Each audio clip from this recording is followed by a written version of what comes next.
Hey guys, tonight we begin with something a little more fragrant. You wake up not in your cozy bed, but in the heart of the Achaemenid Empire modern-day Iran, circa 500 BCE. The moment your eyes flutter open, you're hit with the dry sweetness of cedarwood in the air, the distant trace of rose oil riding a breeze through intricately carved stone columns, and the faint, ever-present hum of incense. You sit up, if it can be called that, given the enormous woven cushion under you, and realize you're not in Kansas anymore. You're in Persepolis. And let's just say, you probably won't survive this. Because here's the thing. This isn't the version of history where you just tour the ruins and admire a few crumbling statues. No, this is real ancient Persia, where forgetting your perfumed amulet might be as embarrassing as forgetting to wear pants. And speaking of pants, you might want to find something a little more breathable than your polyester sleepwear. The sun is merciless. The politics are perfumed. And the people, well, they take their scents very, very seriously. So before you get comfortable, take a moment to like the video and subscribe, but only if you genuinely enjoy what I do here. And let me know in the comments where you're tuning in from and what time it is for you. Now, dim the lights, maybe turn on a fan for that soft background hum. And let's ease into tonight's journey together. You trudge slowly through the courtyards of Persepolis. There's crushed rose petals beneath your sandals. Yes, you're wearing sandals now. The rough leather kind that straps awkwardly over your calves. You catch glimpses of other early risers passing through their garments white and gold, their hair curled and oiled. They smell like money. Not metaphorically, literally. Spikenard saffron oud, all wafting from their robes. You're still adjusting to the climate, dry, warm, but surprisingly fresh, thanks to clever irrigation channels that whisper through stone-lined gutters. You pause beside one and see a boy dunking a cloth bundle into the stream. He pulls it out and rings it carefully. It's a pouch of dried herbs, likely something to refresh the air in his family's sleeping quarters. Lavender, maybe. Or marjoram. You can't quite tell yet.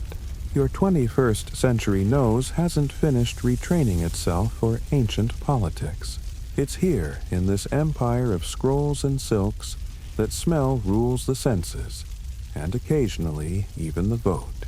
Because in the Achaemenid world, everything has a scent. Your mood, your health, your social status, even your political allegiance.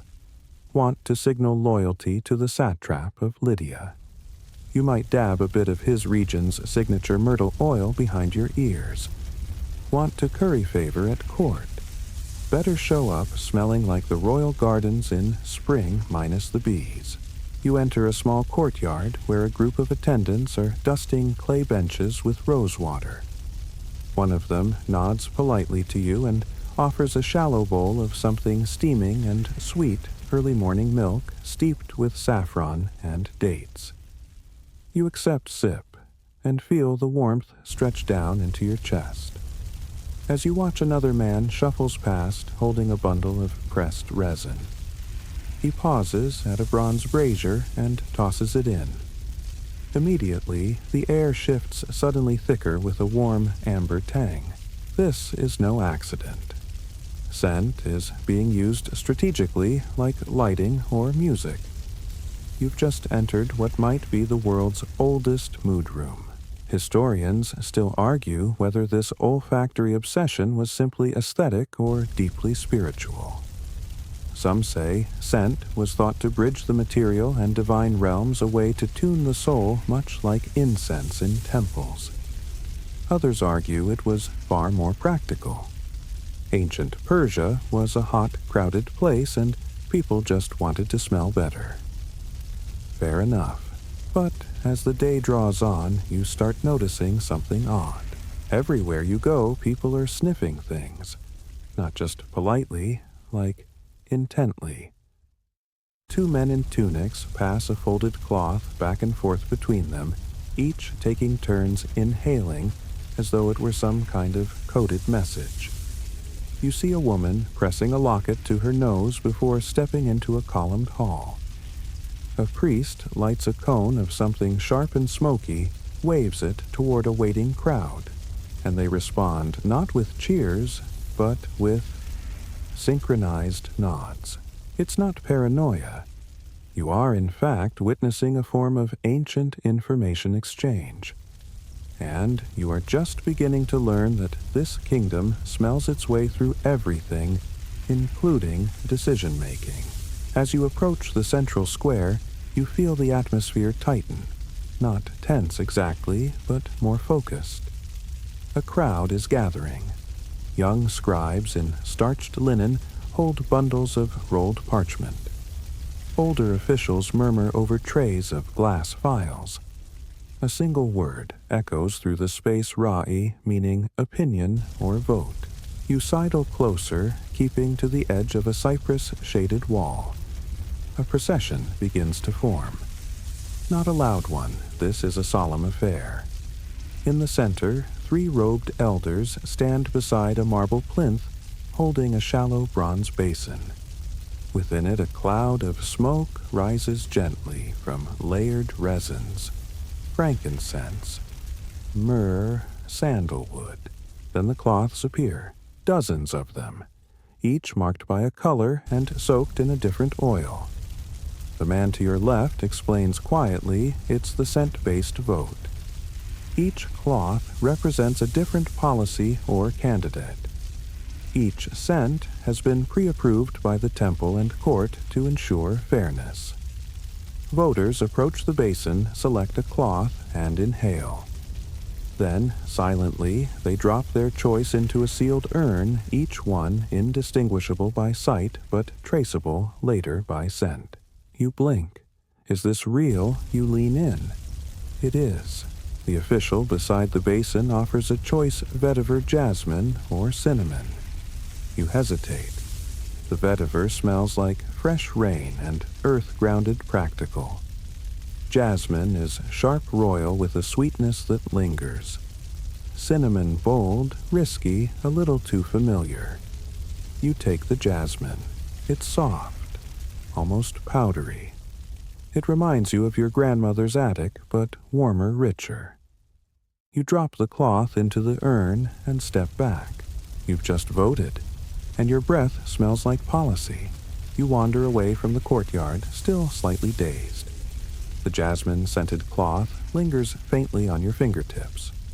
No voter ID, no ink-stained thumbs, just perfume and instinct. And, as odd as it seems, something about it feels civilized, almost elegant. You wonder what the modern world would look like if every election took place in a cloud of sandalwood and sage. Your nose leads you now more than your eyes. It's morning, and the streets of Persepolis are stretching awake. The baker's stall exhales a buttery trail of spiced bread. A passing woman dabs her veil with clove and lemon balm. 2 children chase each other through the alleys, trailing bundles of dried mint and marigold, giggling all the while. This isn't a fluke, it's cultural choreography. Fragrance isn't decoration. It's how people communicate. You're starting to realize that in ancient Persia, the nose knows everything.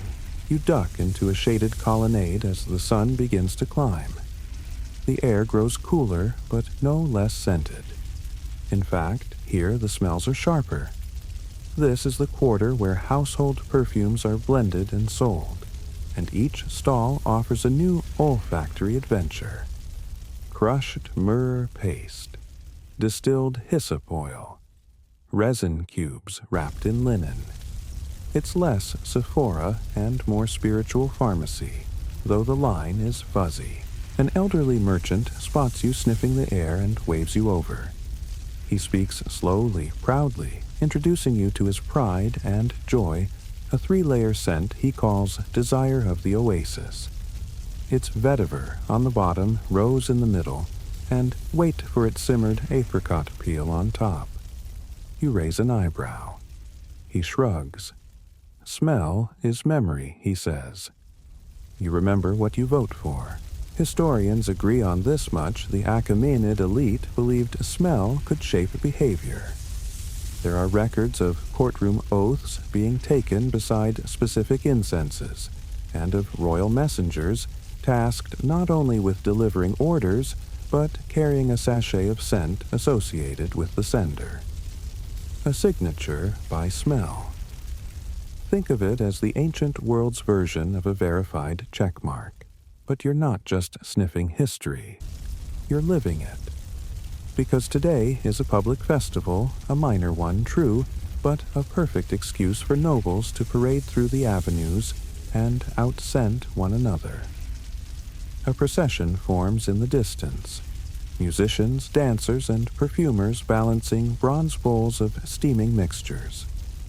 The air becomes a tapestry of smells: frankincense, coriander, lotus.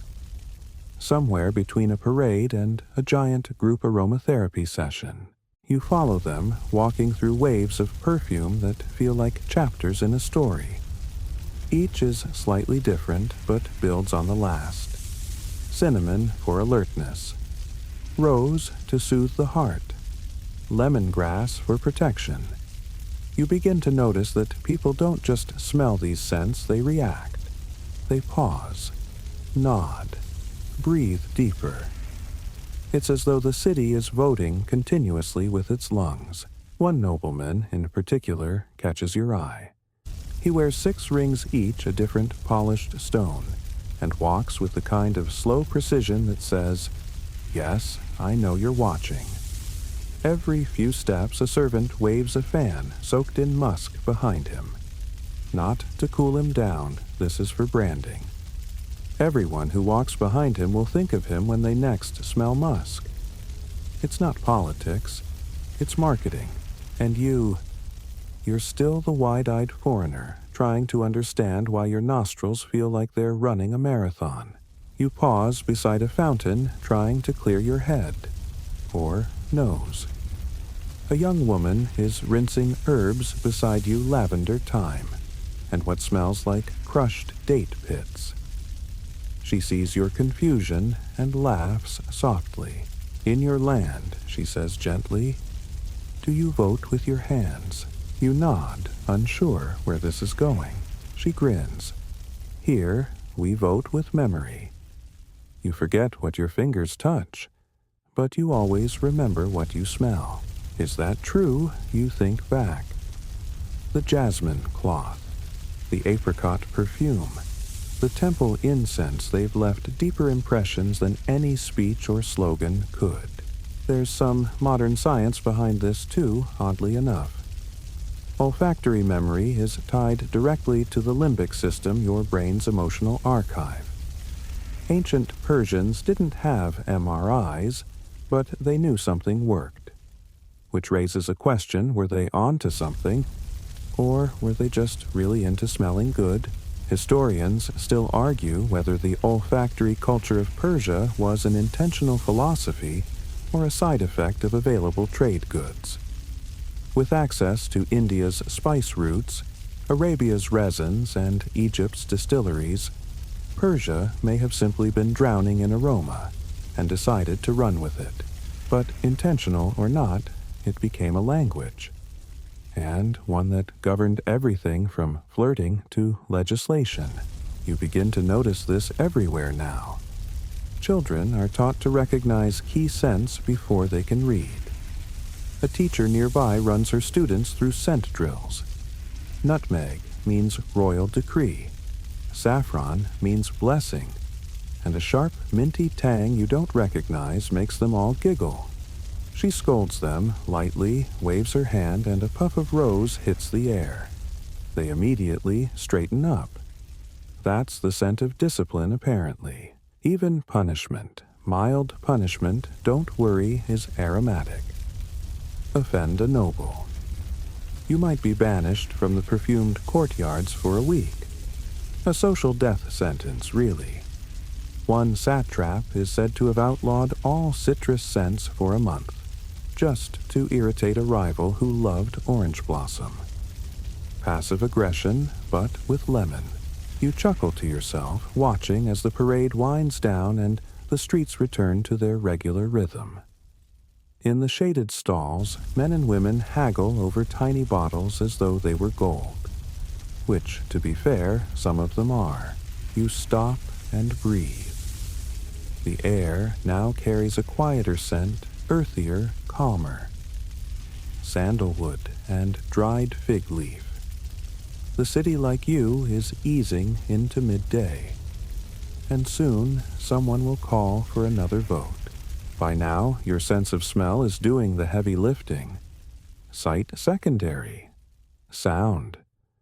A gentle background chorus of sandals on stone and wind in linen canopies.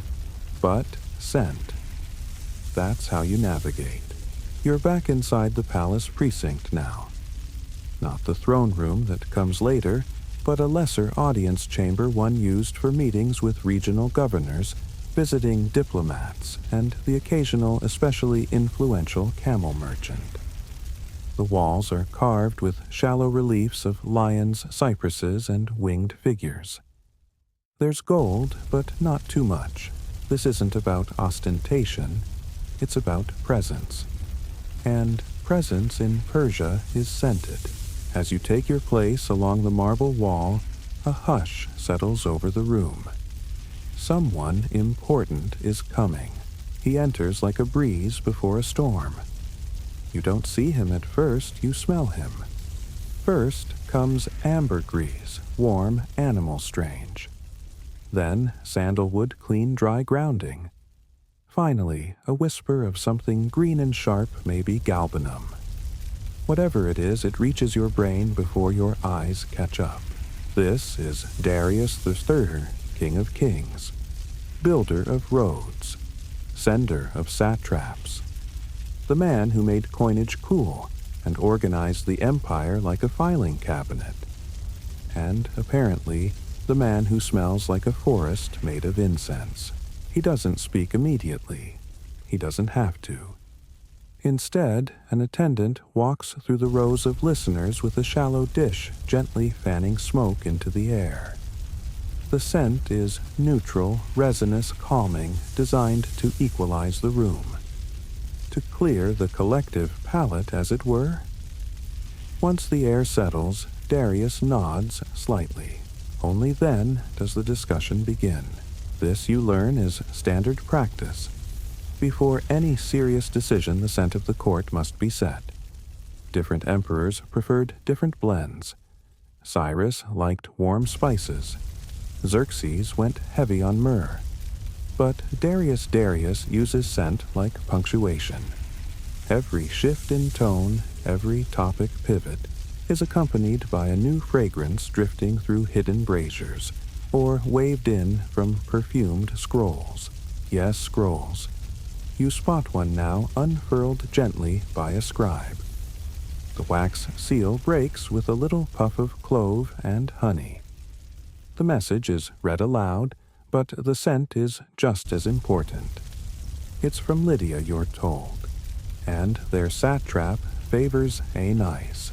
This scent coding system is elaborate, to say the least, but not without precedent. Historians note that in many ancient courts, Egypt, India, even Rome, fragrance was a way to signal mood, intent, or rank. But Persia turned it into an art form. Or maybe a bureaucracy. You watch as officials pass between pillars, each carrying a different scent in a bronze locket. These are their court identities. Much like crests or coats of arms, a noble's chosen perfume is how others remember them and how they influence outcomes. One whiff and a vote may shift. It's all very subtle, very Persian. The modern part of your brain keeps whispering, "Is this ridiculous?" But the rest of you, the part full of saffron milk and sun-soaked sandals, has to admit it works. You shift your attention to the man sitting 3 seats away. He's not a noble. He's something else. Cleaner robe, fewer rings. But the way people lean in when he speaks, and the faint scent of cypress bark and ash he carries, he's a royal perfumer. Which, in this world, makes him both artist and archivist. Every scent that enters the court must be approved by his guild. Every political alliance, rebellion, or romance, he's probably catalogued it by fragrance.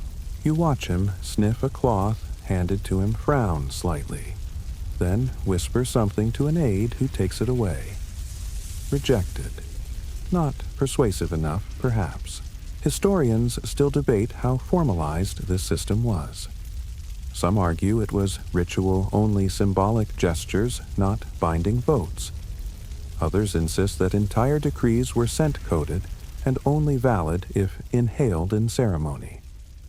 One tablet fragment from Ecbatana suggests that local governors would receive the seal and scent of His Majesty as a form of validation.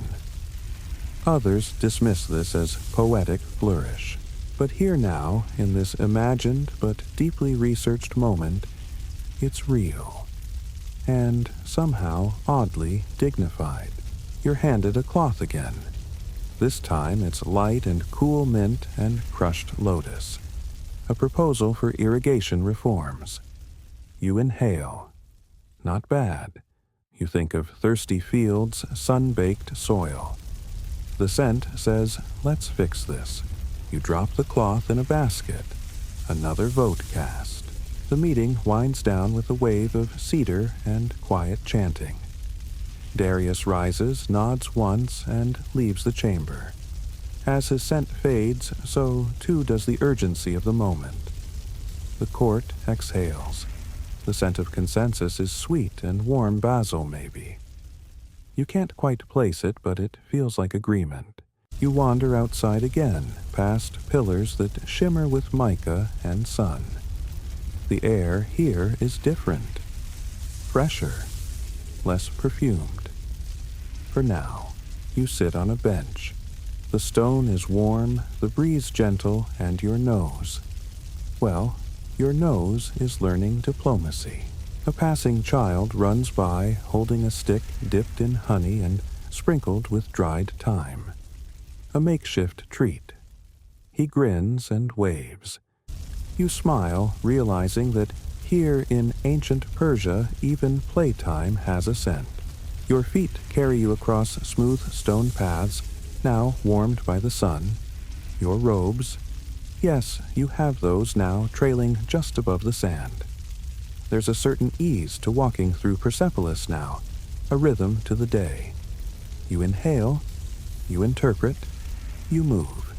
You're still not entirely sure how much of what's happening around you is official government, or very elaborate aromatherapy. Either way, it's working. You head toward a quieter part of the city, a place your new perfumer acquaintance called the Scent Grove. No trees here, though. Instead, it's a shaded square with tall colonnades and long stone benches, where citizens gather for matters too minor for court, but too important for gossip. In modern terms, it's the community bulletin board. Only nobody's tacking up flyers. They're hanging sachets. You blink. Hanging from strings looped around stone pegs or laid gently atop low walls are dozens of fabric bundles, each one giving off its own signature aroma. Some are faint hints of old lavender or worn nutmeg. Others hit you the moment you pass sharp lemon peel crushed cumin pine tar. You watch as locals approach sniff nod and either leave the bundle alone or swap it for another. This, you learn, is the earliest version of a ballot box you've ever seen. Here in the Grove, citizens vote on smaller-scale decisions. Which road gets repaired first? Which merchant gets a new stall permit? Whether the public fountain should be flavored with mint again this summer. That last one is more contentious than expected. The process is surprisingly straightforward. Each proposal is assigned a scent. If you support it, you leave a matching sachet in the box beneath. If you oppose it, you leave a different scent or none at all. Everything is counted by the appointed Nazilgar, or nose reader. You spot him now, an older man with a silken hood and a deeply focused expression. He smells every box twice, then carefully records the results on a wax tablet. You watch as a woman places a pouch of dried orange peel into the yes urn for expanding the school. Another man, less enthusiastically, tosses in a nearly scentless bit of bark to oppose. Democracy by diffuser. Historians still argue whether this system was purely symbolic or actually enforceable. Some suggest it functioned more like a community pulse check, a way for officials to sense public mood before enacting changes. Others insist it was a vital early form of participatory government, even if it smelled like a spice rack exploded. Your inner skeptic wants more proof, but your outer knows it's sold. A group of young girls enter the square carrying baskets of herbs. They hum softly as they sort bundles mint rose cardamom and a few you can't name. This, you learn, is part of their education. Learning to blend and recognize these scents is as crucial here as arithmetic or penmanship. You try not to feel inadequate as one girl accurately identifies 3 varieties of cedar by sniff alone. To your left, a man unrolls a scroll beside a brazier. He lights a small pinch of resin at each end of the parchment.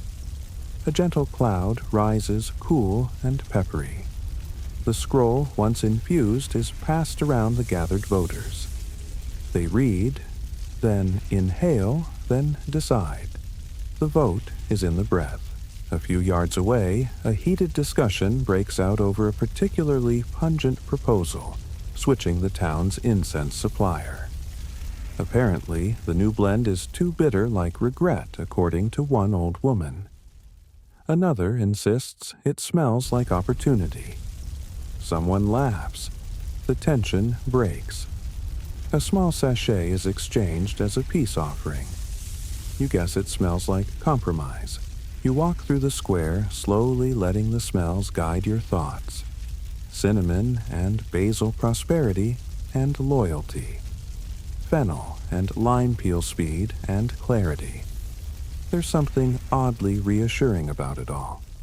A world where ideas aren't shouted but inhaled, where arguments smell like forests and consensus like baking bread.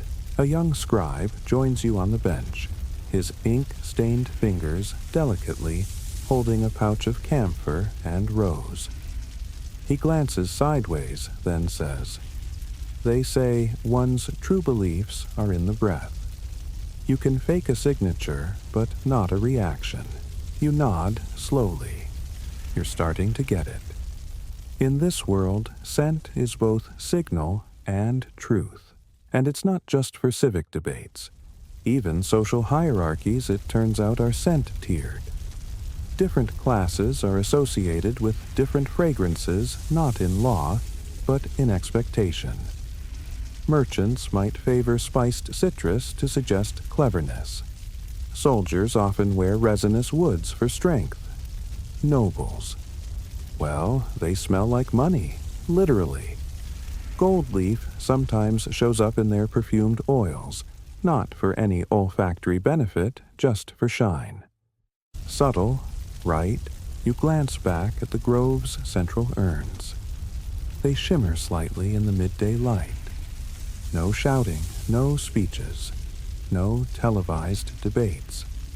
Just the soft rustle of cloth, the quiet choosing of herbs, and the patient tallying of aroma. As the day wears on, the breeze picks up. Some of the lighter sachets drift slightly on their strings, twirling in the afternoon sun. You catch a whiff of something new, warm, smoky, nostalgic. Clove and date sugar. Someone's proposing a festival. The scent floats past. You close your eyes, and you vote with a smile. The temple looms ahead like a stone ship anchored in still air. Its pillars are wide and fluted, worn smooth by 100,000 sunrises. But it's the scent that draws you in, thick, layered, and ancient. Before you even reach the threshold, you know something important is burning inside. You step through the archway, and the cool dimness swallows you. The scent changes immediately. Gone is the marketplace blend of fruit and flower. Here, the air is dense with frankincense labdanum and what smells like burnt fig leaf. It's not pleasant exactly, but it is powerful, humbling, sacred. The floor is tiled in dark stone, flecked with mica that catches the candlelight. Shadows stretch long across the walls, flickering against carved reliefs of gods, kings, and symbols that feel familiar in a way you can't explain. A row of priests stand silently beside a central brazier, robes trailing like parchment scrolls. They don't look at you, but you know they've registered your presence. The temple has rules. You breathe through your nose slowly, respectfully. Here, in this sanctified place, you're about to witness the most solemn form of decision-making the Empire has to offer, the incense oath. You've heard whispers about this process already, how no contracts are sealed, no promises kept without the breath of flame and fragrance. It's said that lying beneath an oath taken over sacred smoke brings spiritual disease, social ruin, and according to one dramatic merchant, a tongue that burns in your sleep. You decide not to test that. A procession begins. Two parties approach the altar, one accused of stealing grain, the other swearing he didn't. No shouting, no lawyers, just a priest who kneels beside the brazier and carefully sprinkles a mix of herbs into the coals. A sudden puff of smoke rises, sweet, then sharp.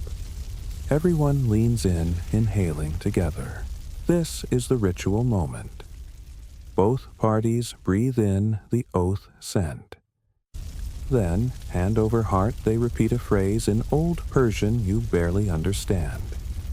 But the rhythm is unmistakable, like a chant, like a seal.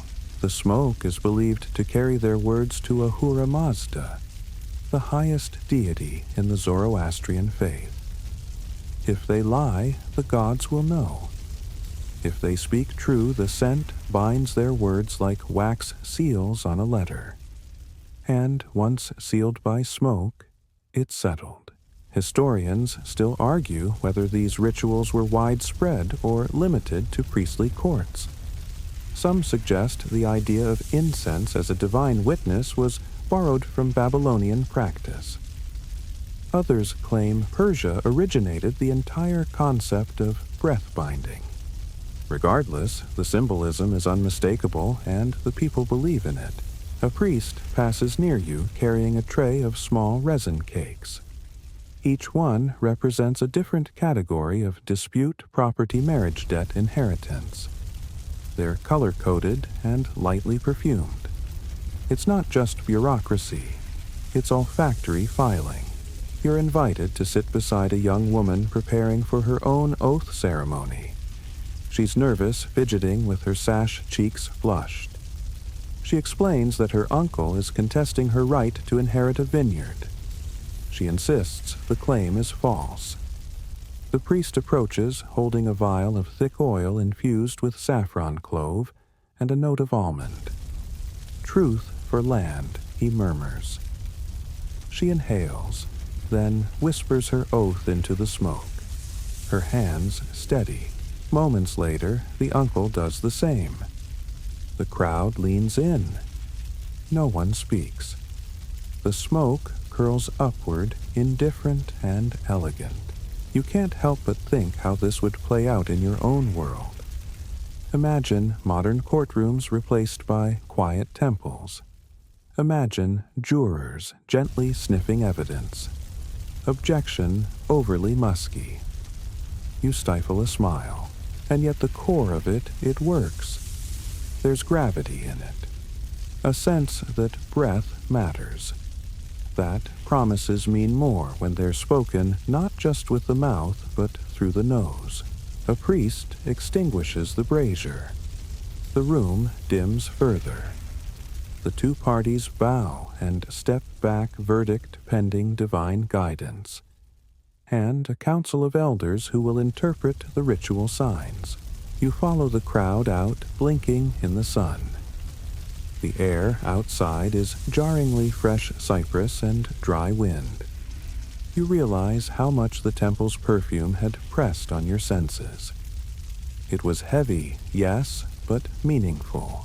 As you step away, a boy offers you a small token, a piece of cloth rolled and tied with a golden thread. Temple blessing, he says simply.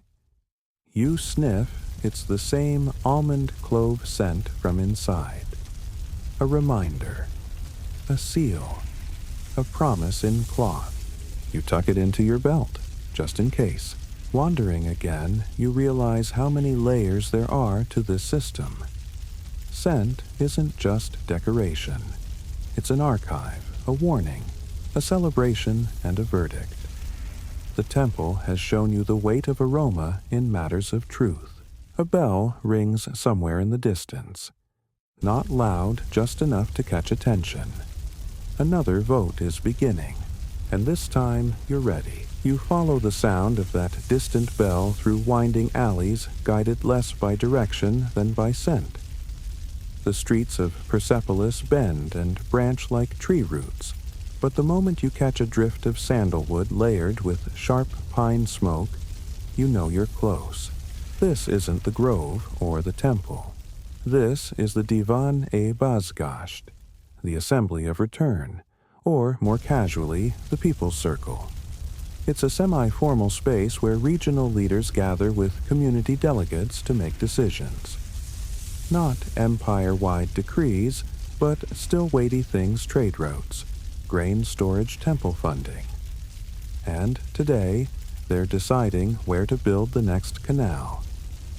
Important, yes. But even more so when you realize they'll be doing it by following smoke. You arrive at a walled garden. It's open to the sky with low marble benches forming a circle around a central fire pit. Attendants bustle between the benches, tending to small braziers placed at each seat. There are scrolls, yes, and even some coin exchanges. Old habits die hard, but the real action is in the air. A thin spiral of blue-gray smoke curls skyward from the main pit. You inhale cedar cardamom and something oddly like sweet hay. The scent shifts as more resins are added. This isn't random. This is the language of the vote. Here's how it works. Each proposal under discussion is linked to a specific scent blend. Delegates are seated based on their region or craft guild, and as the scents shift, each participant leans toward or away from the smoke, quite literally positioning themselves around the fire. It's an aromatic choreography, a dance of opinion that leaves a physical trace in the air. You find a spot along the edge and sit. The bench is cool, the sun warm on your shoulder, and the smell surprisingly energizing. Someone's added crushed bay leaf. A vote for action. A speaker stands, a tall man with a voice like gravel and an oil-slicked beard. He calls out the issue. Shall the southern channel be extended beyond the saffron fields? The words are simple, but the implications are large. The saffron growers don't want their water source diverted. The spice merchants want faster transport. The king, as always, wants stability. The speaker drops a pinch of resin into the main fire. Immediately, the scent shifts, warm and sharp. Cinnamon and thyme. You glance around. Some delegates lean in slightly, others stay back. The placement is subtle, but the movement is clear. You're watching democracy by diffusion. An aide moves around the circle observing body language and noting positions on a wax tablet. No shouting, no waving placards, just smoke and distance. A second speaker stands, this one wrapped in blue silk, his scent already trailing before him. He carries a folded fan soaked in violet and amber. He fans it once, releasing a counterblend. The air thickens, becomes more complex. A few delegates adjust their positions again. You realize this is persuasion by perfume, and it's not new. Historians point to fragments from Achaemenid archives that reference sense of settlement and the smoke path of approval. There's even mention of a cedar quorum, the point at which enough votes have leaned toward a particular scent to move forward. Others argue these references are metaphorical. But as you sit here breathing in the debate, it doesn't feel metaphorical at all. One delegate, an older woman draped in scarlet linen, rises and adds a twist. She produces a small copper spoon and drops a single nugget of camphor into her own brazier. The scent hits fast, sharp eye-watering, impossible to ignore. Heads turn. She's voting strongly opposed, no question. But it's not rude. It's just bold. The rest of the assembly murmurs gently. Some imitate her. Others lean away. The fire responds with a new balance cedar battling camphor sweetness offset by spice. The debate lives in the air. You begin to notice smaller details. Each region has its signature base scent. Lydians favor lemon balm. Medians go for musk. Babylonians love myrrh. These scents linger even when the main vote blends are added. A trained observer like the aide with the wax tablet can read the entire chamber like a scented map. Then something surprising happens. A faint breeze disrupts the smoke trail. Just a little. Enough to push the cinnamon thyme blend slightly westward. That's where the spice merchants are seated. A coincidence, or a strategic placement of incense to influence their lean. You glance around. No one reacts, but you suspect someone noticed. It dawns on you that this system, while peaceful, is still deeply political. The blends, the timing, the breeze, it's all carefully orchestrated. You spot one young delegate turning her brazier a fraction to the right, nudging the smoke toward a hesitant neighbor. Subtle manipulation, Persian edition. Eventually, a final blend is added. Vetiver and rosewood traditionally used to signify closure. The air cools slightly. The aides step forward and take a slow lap around the circle, noting everyone's final posture.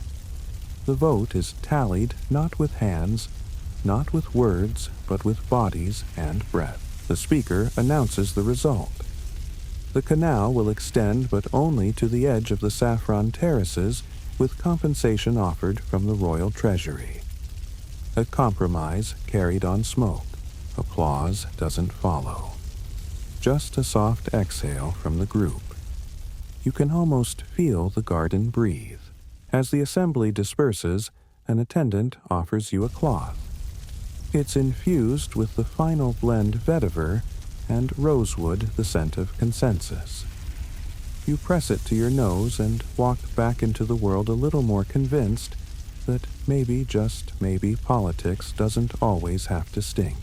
By now, you're beginning to suspect that nothing in ancient Persia happened without a whiff of something fragrant in the air. You've cast scented ballots, watched smoke-guide debates, and survived a temple oath ceremony that still clings to your tunic like the ghost of roasted clove. But now it's time for a mystery. You're invited, though. Invited may be generous. A young boy with a turquoise sash simply gestures and starts walking for tea with a group of court scribes. They're the ones responsible for documenting votes, blending debate scents, and maintaining the official aroma archives of the realm. Yes, really. There's a ledger room that smells like cardamom and ink.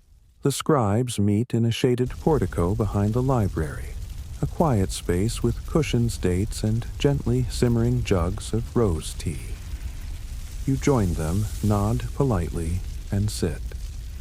The conversation, to your surprise, is in full swing. They're arguing. Clearly, Egyptian says the eldest stirring honey into his cup. The Book of the Dead was practically a perfume manual. Nonsense sniffs another much younger and equally confident. The Zoroastrians mapped sense to moral states. That's older than papyrus. India, a third insists. Ayurveda cataloged scent properties before Darius had his first sandal. They turn to you, half amused, half serious. You're neutral. What do you think who invented aromatic voting? You cough gently, buying time by sipping tea. It's delicious floral with just enough acidity to make your tongue perk up. You stall. Well, you offer it. Depends what we mean by voting. And just like that, the debate blooms again. Historians still argue this point too. The concept of assigning political or moral meaning to scent shows up in several ancient cultures. Egyptians used perfumes in religious ceremonies and embalming rituals with strong symbolic significance. Vedic texts from India mention scent as one of the 5 vital therapies. And Zoroastrian fire temples prominent across Persia often used fragrance in ritual cleansing rites, but actual voting with scent. That's fuzzier. One scribe offers an anecdote, a fragment from Babylon, where 2 incense blends were burned to decide a property dispute. The side whose scent lingered longer was considered the winner. Another counters with a tale of a lost Chinese text that described fragrant ballots, though, as he admits the original might have been metaphorical. There's a lull in the discussion, and a quiet scribe at the edge of the group finally speaks up. It doesn't matter who did it first, he says softly. What matters is who made it real. All eyes turn, and Persia, he continues, made it real. He unfolds a parchment carefully rolled and sealed with dried saffron threads. It's an imperial edict from the time of Artaxerxes II, establishing the use of scent tokens in court deliberations, where the people's voices would clash too loudly for sense to survive. In other words, when arguing got too loud, smell stepped in. The room goes quiet. The others sip their tea thoughtfully. No one concedes, but no one argues further. You sense this is how scholars agree to disagree with a pleasant pause and a refilled cup. You ask whether these practices were ever challenged. Surely not everyone enjoyed breathing in policies. The eldest scribe chuckles. Oh, of course. There were dissenters. Some called it a trick of the nose, a way to disguise persuasion as preference. There were even accusations of scent tampering. You raise your eyebrows. Tampering. He nods. Diluting opposition blends, spiking favorable ones with rarer perfumes to sway the undecided. There's even a story about a satrap who bribed a perfumer to make the opposition blend smell like a spoiled goat. You cough into your tea. Did it work? Legend says it did. Barely. They laugh, softly, gentle, scholarly amusement. The conversation turns meandering like incense through the rafters. Talk of ancient scrolls, fading recipes, and scent combinations so potent they were banned for causing dreams too vivid. Eventually, they open a small lacquered box at the center of the table. Inside are scraps of cloth, each labeled with dates and names, historical votes preserved like fossils. You're offered one to sniff. You choose a pale green square marked Ban on blue dyes. 482 BCE. You inhale bitter olive leaf ash and a faint sweetness underneath. You grimace slightly. No wonder it passed, someone jokes. As the sun begins to dip, the scribes gather their scrolls and bid you farewell. One lingers a moment, pressing a tiny envelope into your hand. Take this to the archives, he says. You'll want to see what they've kept. You nod, and as you walk away, you feel the weight of history, not on your shoulders, but in your nostrils. Because no matter who did it first, here in Persia, they made it stick. The archive is tucked into the side of a hill half shaded by cypress trees, and marked only by a symbol you now recognize 3 wavy lines rising from a bowl, the official seal of the House of Breath. You descend a few stone steps into the earth, and with each step the air changes. It's cooler here, drier. The heat of the sun is replaced by a hush, a stillness that smells like dusted cedarwood and thyme. A robed attendant greets you wordlessly, accepts the envelope the scribe gave you, and leads you into a long, gently sloping corridor. At first, it feels like walking into a museum. Carved plaques, wooden shelves, scrolls wound tightly with ribbons. But then, the familiar sensation hits just faintly at first. A whisper of saffron, a breath of clove. This isn't just a scent archive, it's a memory vault. The attendant hands you a slim scroll labeled Essence of Authority. He opens a drawer nearby and pulls out a vial no larger than your thumb. Carefully, he uncorks it and waves it under your nose. You expect perfume. What you get instead is command. Deep cedar, burnt sugar, and something faintly metallic like iron or wet stone. This, he whispers, is the signature scent of a provincial governor, recognized across 10 satrapies. You blink. He gestures for you to follow. The corridor opens into a larger room, cooler still and full of long wooden tables. Upon each are trays of cloths, small sealed pots, and faded notations in old Persian script. Some cloths are labeled with names Rustam, General of the Eastern Gate. Others with events Treaty of River Vale 513 BCE. You stop at one labeled simply Trade Dispute. Olive Merchants. The scent. A curious blend of citrus rind, sharp vinegar, and mint. The symbolism is clear, sour tense, and just fresh enough to survive. You chuckle quietly. Each official, the attendant explains, carried their own scent. It traveled ahead of them. If their arrival smelled unfamiliar, something was wrong. You imagine it now, a diplomat stepping off a horse-drawn cart, the wind bringing his scent a full 10 seconds before his voice.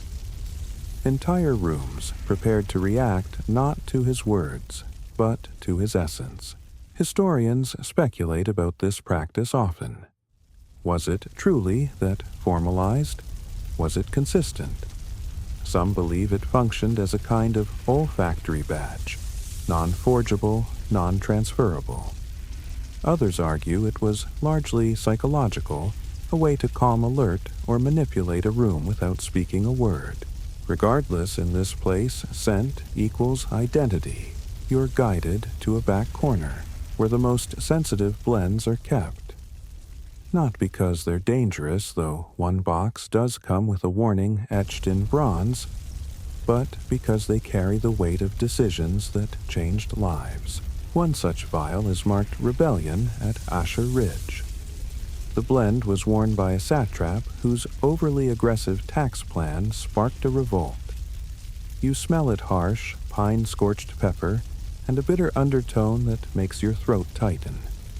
Unforgiving, you murmur. The attendant nods. It was meant to be feared. Instead, it was hated. Another scent opposite in intent draws your attention. Reconciliation Accord, Northern Tribes. The aroma is subtle, almost hesitant apple blossom, warm hay, and soft rain on clay. It doesn't command, it invites.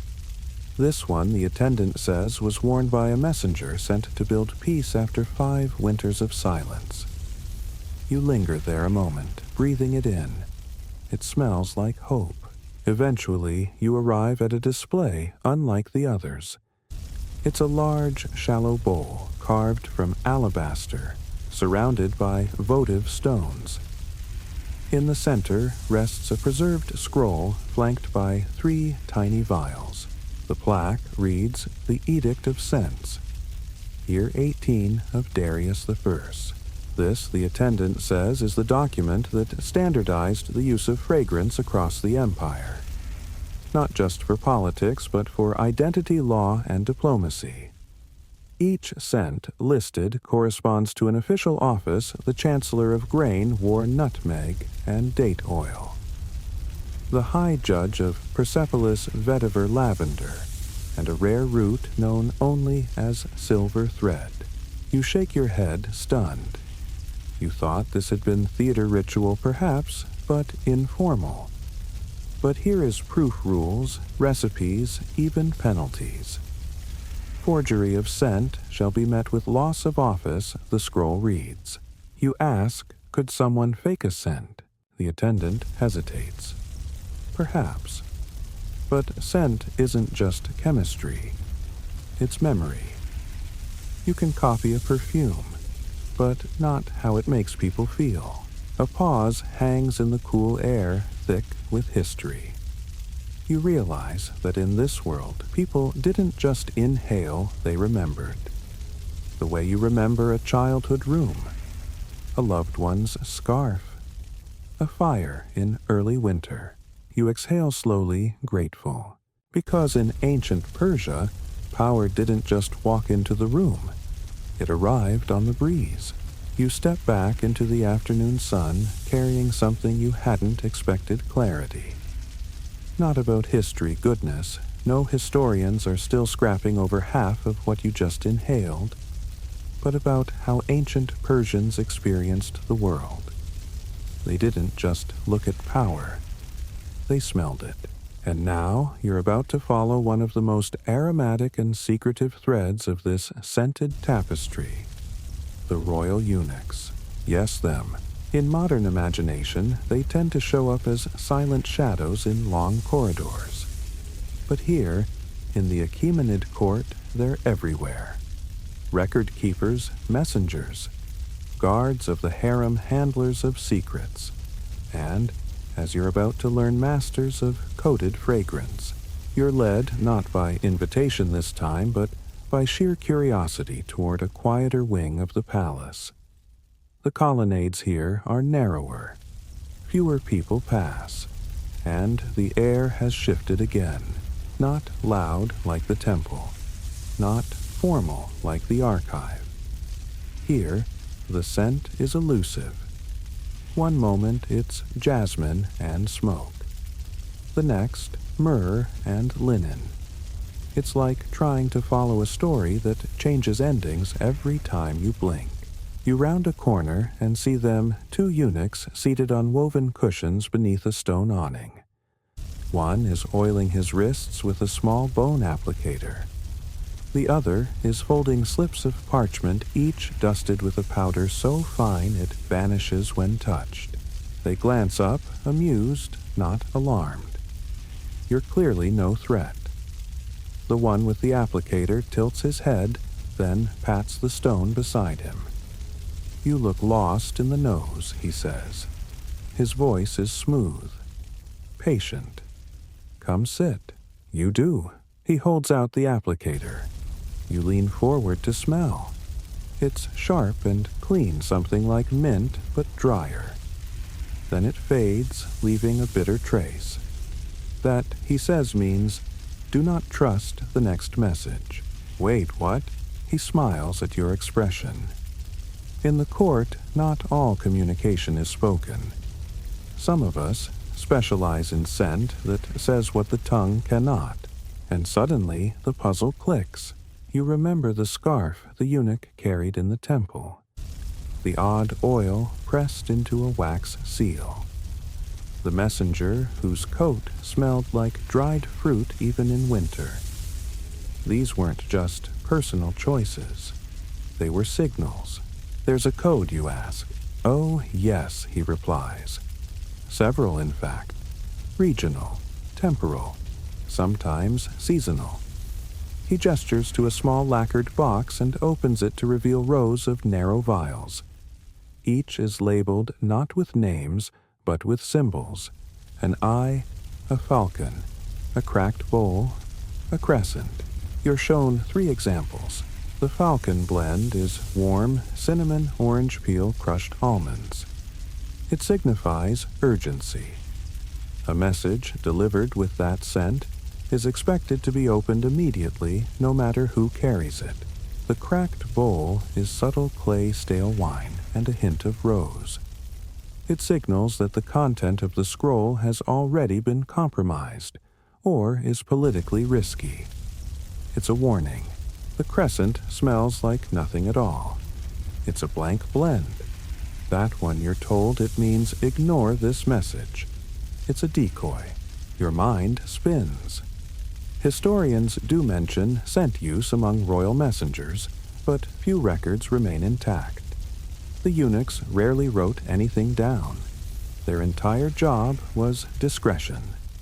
But oral tradition palace murals and scattered references in Greek texts suggest a deeply encoded system of scent-based signaling, one that could bypass eavesdroppers entirely. You ask if this was ever abused. The eunuch nods. Oh yes. Once a rival court sent us a forged blend attempting to lure the king's guards away from the palace. It almost worked. He leans closer. But they used too much vetiver. That scent doesn't belong in winter. He chuckles softly. You get the sense that dozens of coups may have come and gone in this very hallway, defeated not by swords, but by sniffers. You wonder aloud. Wasn't this dangerous? What if someone became nose-blind or sneezed at the wrong time? The second eunuch, silent until now, finally speaks. That's why we train, he says. Each of us undergoes 12 seasons of scent immersion before ever delivering a message. We smell in layers. And we remember everything. He points to his head. Here he says, we carry more secrets than scrolls. The sun has lowered slightly, casting golden angles on the stone tiles. A third eunuch passes by, dropping a folded scarf at the feet of the first. He picks it up, sniffs, and nods. That means our time is up, he says gently. Before you leave, they offer you a final demonstration. You're handed a slip of paper with a faint powder on it. Sniff carefully, they say. You do. The scent is faint but unmistakable bay leaf and old parchment. That, he says, means, remember this, but speak of it to no one. You smile and tuck it into your robe. Message received. As you walk away, the scent fades, but the implications stay with you. In this world, a whisper wasn't always spoken. It was worn, and sometimes the most important messages came not in ink or blood, but in the breath of a passing breeze. By now, your robe smells like a walking scroll. Jasmine, clove, vetiver, a pinch of mystery, and maybe a bit of roasted lamb from lunch. You've wandered through temples, courts, and secret passageways, your every step shadowed by scent. But today's journey takes a rebellious turn. You're strolling through the southern districts of Persepolis, where the wide roads narrow into winding alleys, and the scent of power fades into something less curated, and far more interesting. There's spice here, sure, but also charcoal old leather, and is that sea salt? You've reached the Porter's Quarter home to dock workers, tanners, spice runners, and the unofficial brewing ground of every quiet uprising the Empire ever faced. Here, amid the shouting merchants and thumping mortar and pestles, a different kind of message passes from nose to nose the perfumed protest. At first, you notice something odd in the market. A cloth merchant is displaying bolts of fabric, but tied to every corner is a scrap of cloth soaked in the same scent. Bitter orange peel and dried wormwood. Strange combo. No one's buying, but everyone stops, sniffs, and moves on eyes a little more alert. You pause. That same scent appears again near a bakery tucked behind a basket of flatbread. And again at a well floating faintly on a satchel left unattended. Something's up. You approach a woman stacking baskets of figs. She looks up, sees your curiosity, and gives a sly smile. "Not from here, are you?" she says. You admit your foreign nose isn't quite trained yet. That scent, she says quietly, means resistance. And just like that, you're in it. According to her and others who join the conversation casually, too casually, perhaps these scents are part of a growing language among the discontented. When actual words are dangerous, aroma becomes armor. A whiff of bitter orange signals general unrest. When it's paired with wormwood, it means now. Historians whisper about this part of Persian history. The scent revolts. The incense warnings. Officials returning to court with clothes that smelled wrong. Not burnt, not bloodied, but like defiance. Of course, documentation is scarce. Rebellion rarely gets archived by the victors, especially not if it smells good. But here in the streets, you see it alive. One scent indicates that the tax collectors are coming. Another, tucked into fig baskets, means prices are being rigged by nobles. Even the alley cats seem to know when to vanish after a strong dose of asafoetida drifts past. You're told of a particularly bold act, a warehouse once painted with a resin mixture that smelled like burned myrrh and lemon oil, unmistakably, the scent of temple oaths. The implication, the tax ledgers stored inside were sacred lies. The city guards didn't know whether to arrest the workers or confess. Later, a storyteller offers the legend of the saffron cart. During a particularly harsh winter, when food stores were being redirected to elite villas, a caravan was sent to the gates of the royal compound. It appeared empty. But as it passed the guards, it released an overwhelming wave of saffron and roasted onion. The scent associated with a poor man's stew was a message from the starving masses. It said, without a word, "You feast while we fade." That night, several tax burdens were mysteriously lifted. And here's the most fascinating part. These protest scents were never random. They were blended, crafted, created by anonymous perfumers and herbalists working behind shuttered stalls and quiet taverns. You're introduced to one.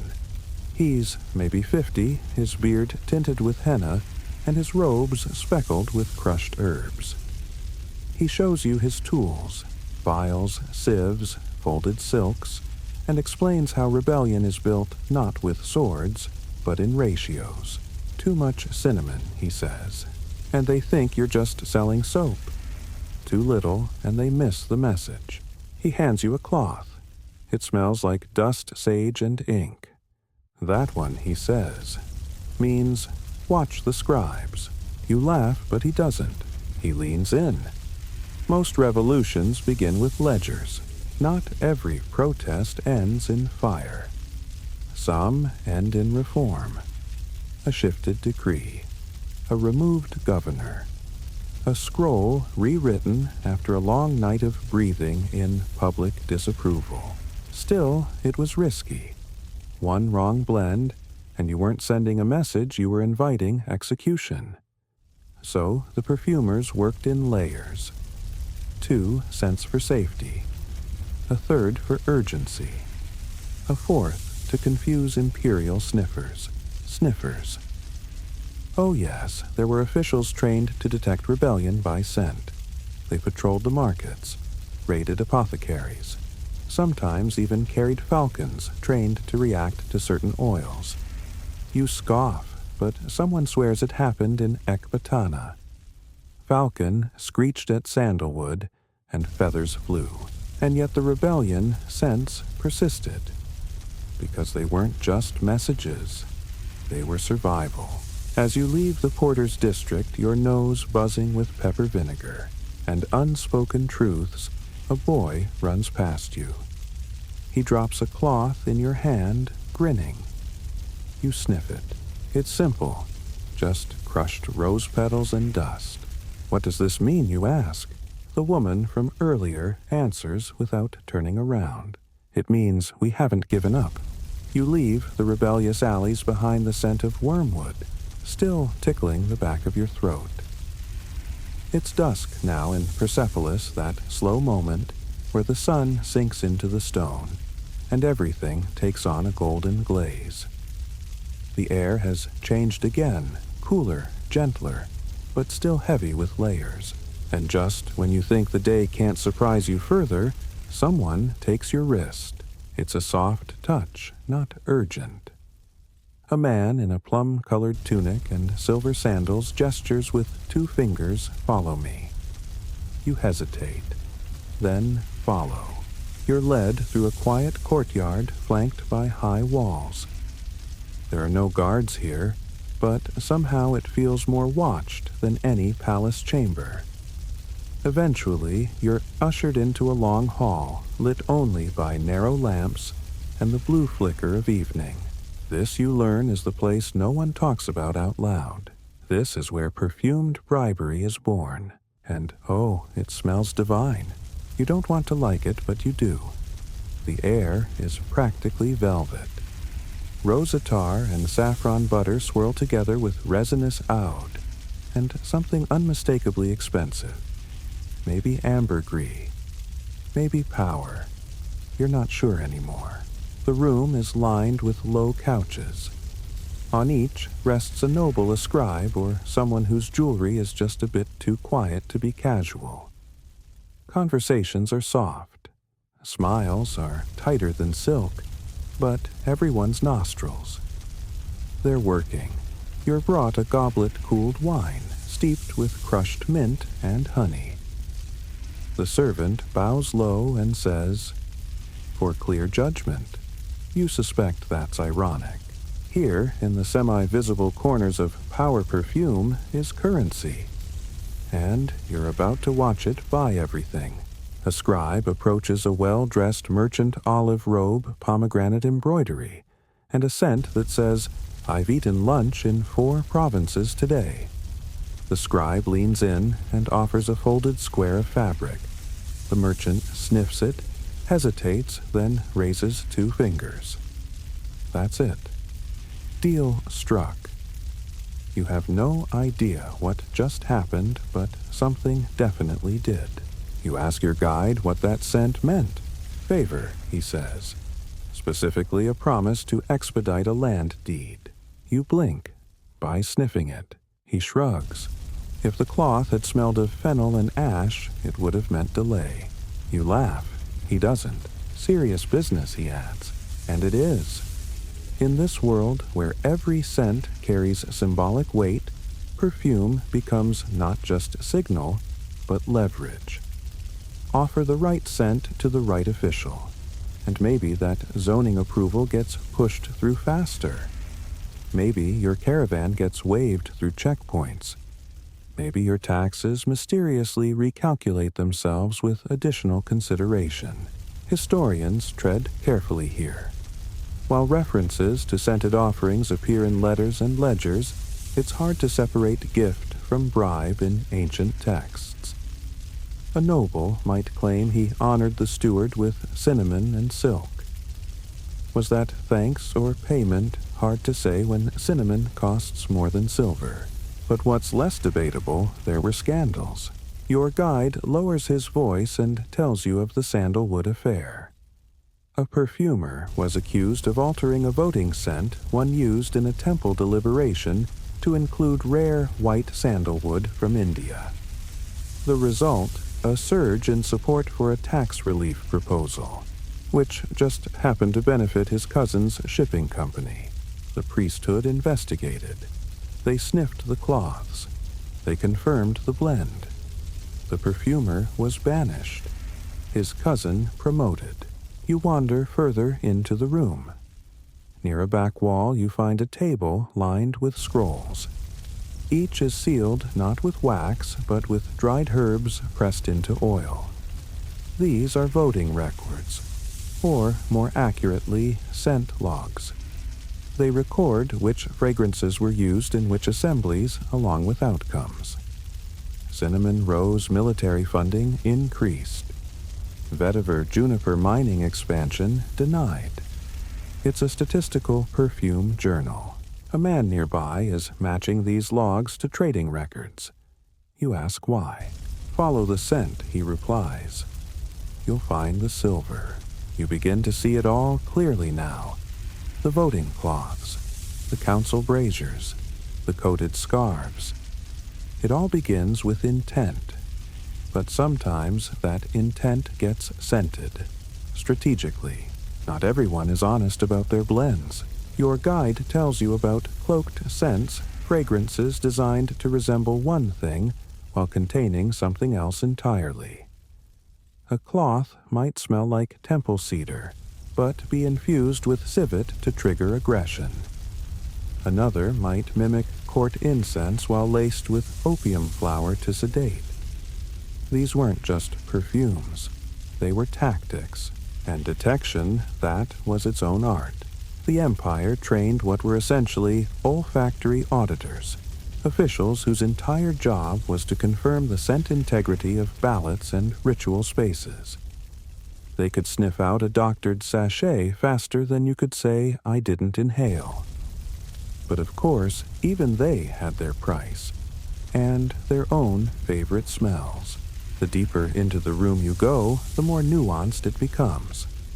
Some scent bribes aren't used to sway decisions, but to cause confusion.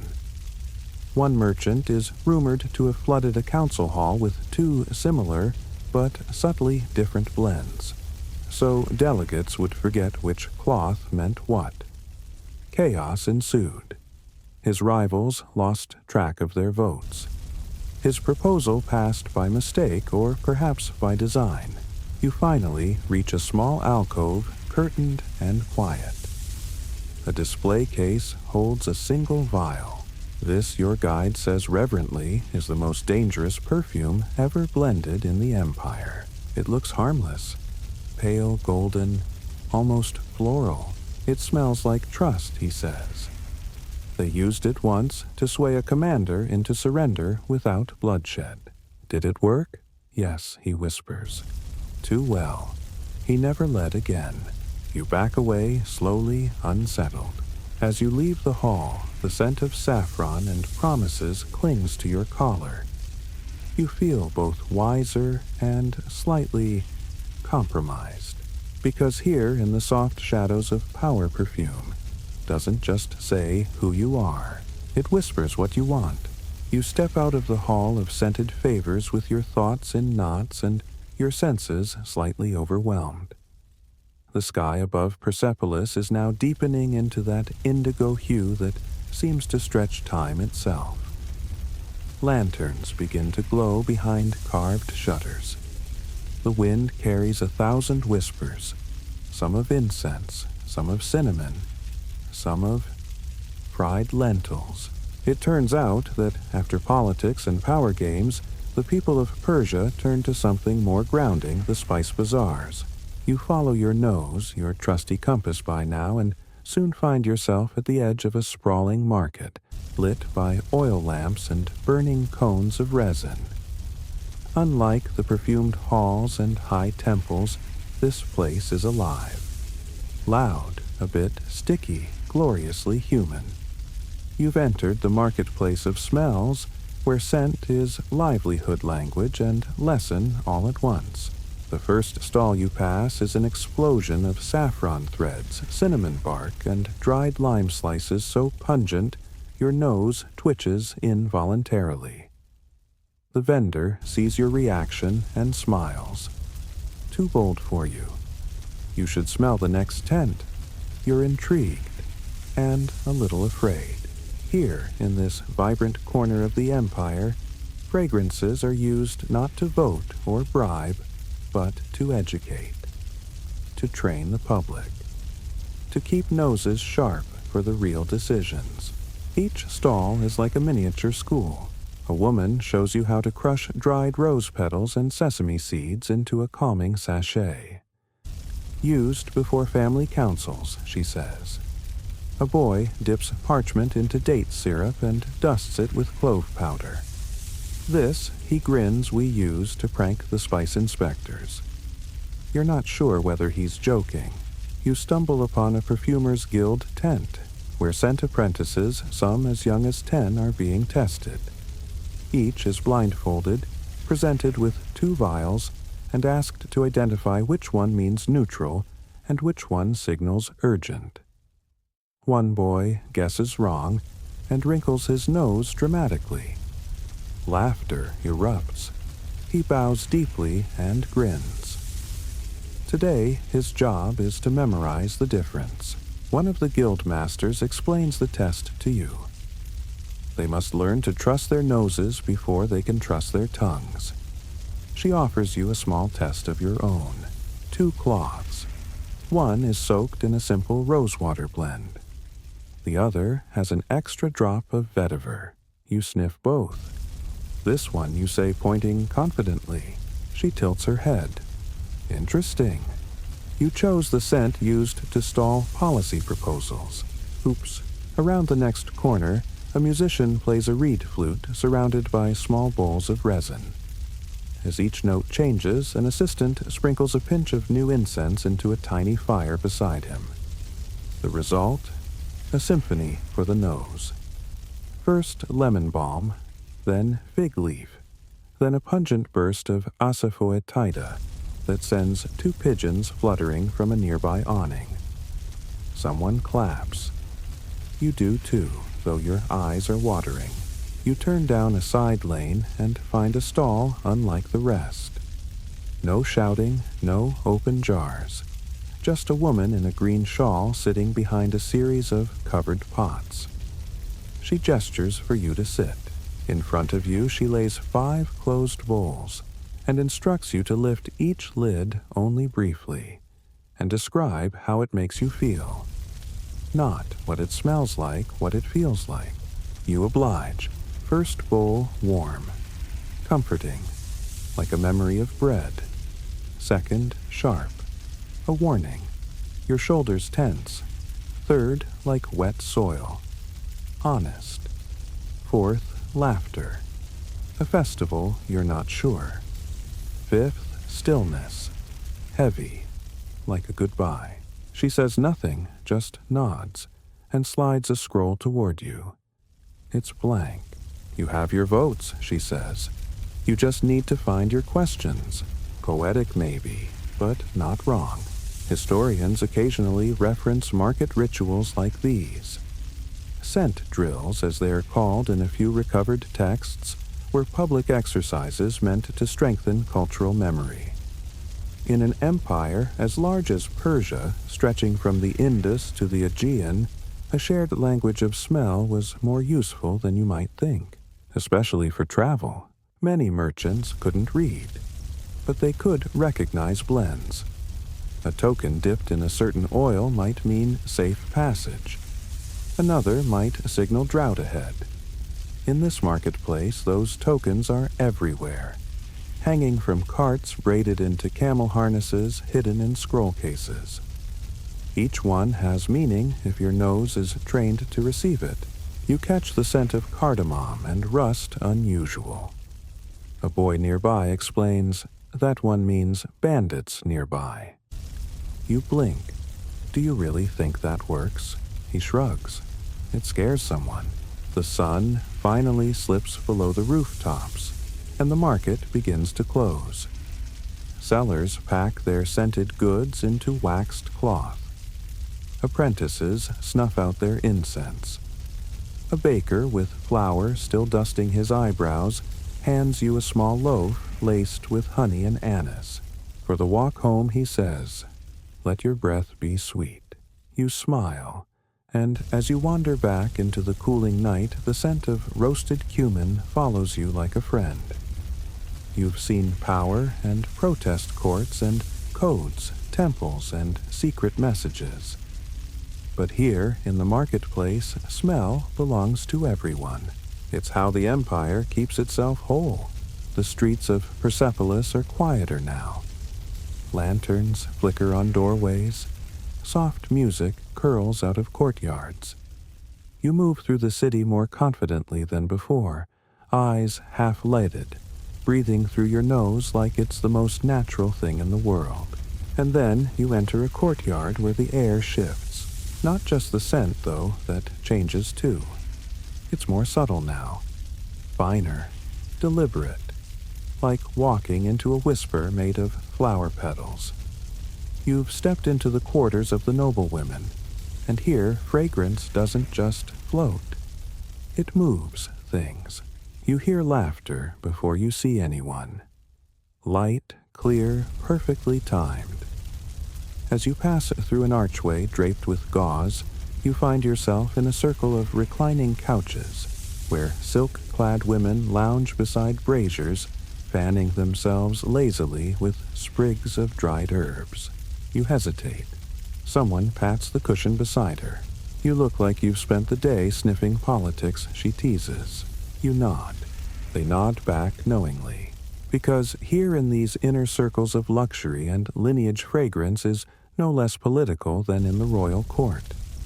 It's just subtler, and often far more effective. You watch as one woman leans toward another, smiling sweetly, and waves a folded fan through the air. The scent rosewater blended with crushed basil, and just a hint of pepper. The recipient freezes for a heartbeat. That fan just said, "I know what you did." You're stunned. "Welcome," says your host to the real Senate. And just like that, the stories unfold. Women in noble Persian families often wielded significant power, not always openly, but certainly effectively. And their primary tools? Wit, marriage, and yes, fragrance. When they couldn't vote in assemblies, they could influence the men who did. Over wine, over pillows, over softly scented letters sealed with sachets. One woman explains how her mother once ended a war without lifting a sword. She simply replaced my father's scent cloth. The new blend A, pacifying mix of almond oil and lavender. He relaxed, slept on it, negotiated instead. Victory through vapor. Another recounts how she sabotaged her cousin's arranged marriage. He received her proposal cloth, she says, but I slipped a trace of asafoetida into it. The result, he swore she smelled like boiled turnips. Cancelled the match. You try not to laugh and fail. Historians only hint at this layer of Persian life. References to women's roles in diplomacy often center on marriage alliances or dowry exchanges. But some scrolls and oral records mention the strategic use of oils and herbal bundles sent as tokens of favor or frost, which is a poetic way of saying scented shade. A handmaiden enters with a platter of small glass vials, each labeled with names like Courage, Forget-Me-Not Stillness, and Silk Trap.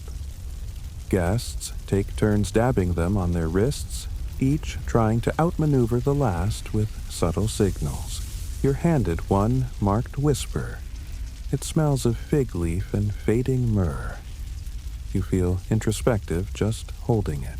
And then someone starts a game. It's called Wind in the Court. The rules: guess what message each scent carries and who it's for.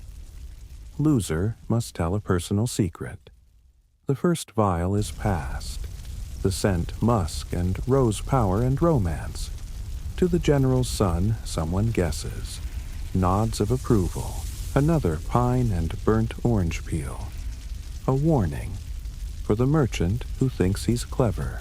The guessing continues. You do poorly. They laugh kindly and let you sip something called moon water, which turns out to be lemon balm tea steeped with blue petals. As the night deepens, conversation turns thoughtful. One noblewoman explains that in a world where direct speech could be dangerous, scent gave them control. We couldn't speak in court, but our perfumes entered the court. Ministers would recognize the meaning of a cloth left on a seat, or of a kiss that lingered a second too long and smelled not of affection but of vetiver and vinegar. This deal will sour. A younger woman gestures to a small chest at her feet. Inside are layers of folded silks, each embedded with a different blend. My family's history, she says. Not in words, in memory. She lets you choose one. You pick a cloth marked only with a crescent moon. You sniff. Cool mint. A trace of honey. And something like damp clay. What does this mean, you ask? She smiles gently. It means wait and watch. Outside, the wind picks up. Someone begins humming a lullaby. The brazier burns low, and as the noblewomen lean into the flickering light, dabbing wrists and raising fans, you realize you're watching power flow in real time. Not shouted, not forced, but released, like a breath in the dark. The city sleeps now, not all at once and not completely, but you feel it in the hush. The way torches gutter low in their sconces. The distant clatter of sandals has faded. Even the perfume in the air shifts. Less jasmine, more cooling myrrh. Night smells different here. Slower. You find yourself walking back toward the outer edge of Persepolis, where the limestone begins to turn rougher and the air cooler. But there's one last stop. One final doorway, glowing with oil lamp light. Inside, there are no nobles, no scribes, no incense thrones or scented treaties, just long benches, an old table, and 6 people arguing. Softly but urgently. You've entered the House of Records, a modest building tucked near the city's perimeter, and the site of one of the Empire's oddest and most debated practices. Scented historical documentation. At first, it sounds absurd. Surely not everything was perfumed. But as a thin, sharp-faced man gestures for you to sit, you see the evidence stacked around you. Scrolls, tablets, and bundles of cloth all tagged with not just names and dates, but aromas. The lead archivist, her braid silvered with ash, leans toward you. We don't just store the words she says. We preserve the feeling. She opens a drawer and removes 2 scrolls. One is brittle and blanketed in cedar powder. The other smells faintly of crushed marigold. You sniff both and immediately understand. The cedar scroll is heavy, somber. The ink even seems thicker. Funeral rites, she murmurs. The marigold scroll lighter, breezier. Spring festival inventory. 2 camels short, if I recall. And that's the point. In a civilization where scent plays a role in diplomacy, voting rebellion, and seduction, why should memory be scentless? Historians argue about this often. Some call these scent seals a nonverbal index. Others think they served as mnemonic triggers for oral reciters. But no one agrees on how widespread the practice was or how long it lasted. Tonight, though, you don't need an academic consensus. You see it for yourself. A young scribe is being trained to categorize new entries. His job, assign the correct scent to match the tone and intent of a written decree. He hesitates over a trade contract involving oxen and dyed cloth. Is it a mundane document? Asks the archivist. Yes, he replies, but there's a dispute over pricing. She nods. Then it needs a blend. Dull with tension. He selects laurel oil and just a drop of vinegar. They both inhale. Perfect. You're shown a shelf marked personal events. These scrolls contain poems, letters, even jokes. One smells like clove and milk marked as a child's birth announcement. Another reeks faintly of pine tar and ale. Marriage, someone mutters, rolling their eyes.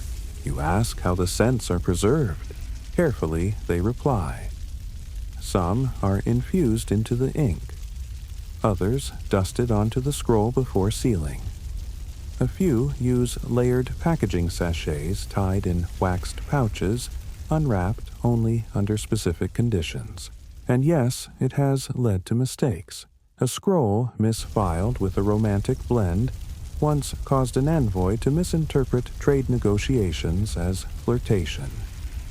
Another, coated in a common spice blend, went unread for years because it smelled too familiar to be important. You chuckle. They do too. History stinks, says one smiling behind a stack of mint-scented tax logs. A new scroll arrives by courier just now at this hour. The room hushes. It's from a military outpost near the Caspian Sea. The courier holds it like it might explode. The archivist unrolls it and sniffs, then blinks. It smells of rain on stone and smoke. Withdraw, she says. Just that one word. The courier nods and vanishes back into the night. You sit with that a moment. Words on paper. But scent, that told the truth. The archivist gestures to one final box. Here are the unsigned scrolls, she says. You raise an eyebrow. Unsigned. She opens the lid. Inside are dozens of unlabeled scent strips. Some faint, some still vivid. These are memories without names. No known author. No date. Just scent. You're offered one. It smells like cold river water and burnt wood. A battle. A storm. A funeral. You'll never know. And yet, you do. That's the strange magic of this world. Fragrance doesn't need a signature. It just needs a moment, a breath, a memory. You lean back as the oil lamps flicker low. The air now carries the sleepy scents of cooling stone and crushed basil. A goodnight blend. One scribe begins humming softly as she files a scroll. Another yawns. Even history, it seems, needs rest. So you leave them to their ink and their smells. And as you step back into the moonlight, you wonder how your own life might smell if someone wrote it down right now. Honey and dust. Salt and sunrise. Whatever it is, it's yours. And tonight, you carry it with you. The moon is high now, bathing Persepolis in a pale silver glow that softens its sharpest lines. The streets are nearly empty. You walk slowly, your sandals whispering against the stone. The city is quiet, but not asleep, it's simply settled. Like a perfume after the top notes have faded. You're not sure how long you've been here. Time has blurred, wrapped in incense and memory. But there's one final stop before your journey ends. A small temple sits on a ridge just outside the city walls. Not grand like the fire temples or filled with chanting priests, this one is humble. Stone and silence. It's dedicated not to a god, but to an idea, conscience. They call it the final inhale. You pass under the threshold and feel the temperature drop. The brazier here is low, and the scent is unlike anything else you've experienced. It's soft, ethereal, a blend of the most neutral herbs, lotus, sandalwood, a breath of almond. The smell of no preference, no pressure, just being. An acolyte greets you with a nod and offers a cloth folded 3 times. This is the final voting scent. Here, citizens come to cast their last vote of the season. Not for leaders, not for taxes, not even for city policy, but for peace of mind. You're not sure what that means until you enter the inner chamber. There are no urns, no boxes, just open space and a low basin of steam. People kneel quietly, one at a time, inhaling deeply. Then, whispering a single word into the smoke, you sit. Your cloth smells like a memory you haven't had yet. You inhale, close your eyes, and whisper what you don't know. Maybe it's enough, maybe forgiveness, or tomorrow. That's between you and the air. The smoke curls upward gently, as if taking your word with it. Historians still puzzle over this ritual. Some say it was symbolic. Others believe it played a part in communal well-being, purging grievances, anchoring intentions. Whatever the case, the people took it seriously, because the last vote wasn't about politics. It was about who you wanted to be when the sun rose again.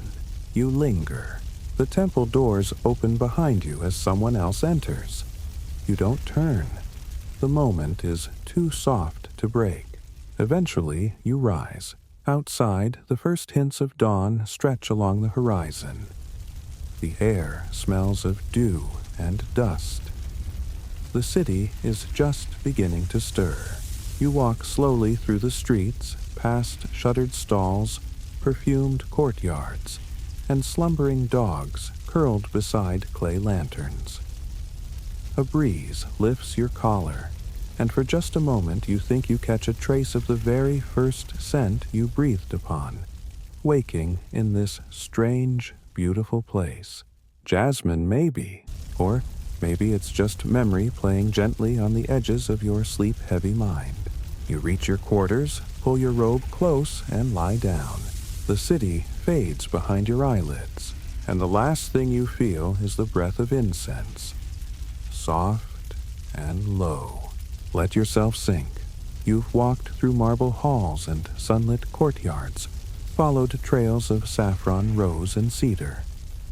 You've witnessed councils where smoke chose the future, and markets where memory clung to bundles of mint. You've listened to secrets carried not by whispers, but by perfume. And now, everything is quiet. There's no more voting to do. No more couriers or coated scarves. Just the gentle weight of stillness, and a breath that belongs only to you. Let your shoulders soften. Let your breath slow. Let the last hints of sandalwood drift away. You're still in ancient Persia, but no longer walking. You're resting now under a linen canopy, the stone warm beneath you. Somewhere nearby, someone pours tea. Someone else folds cloth. The world turns slowly. The scents are fading. Not gone, just blending. Becoming a single memory. Like a story folded into a sachet tucked between pages you'll one day open again. Inhale, exhale. Let the jasmine go. Let the rose rest. You've cast your final vote. You've remembered the forgotten.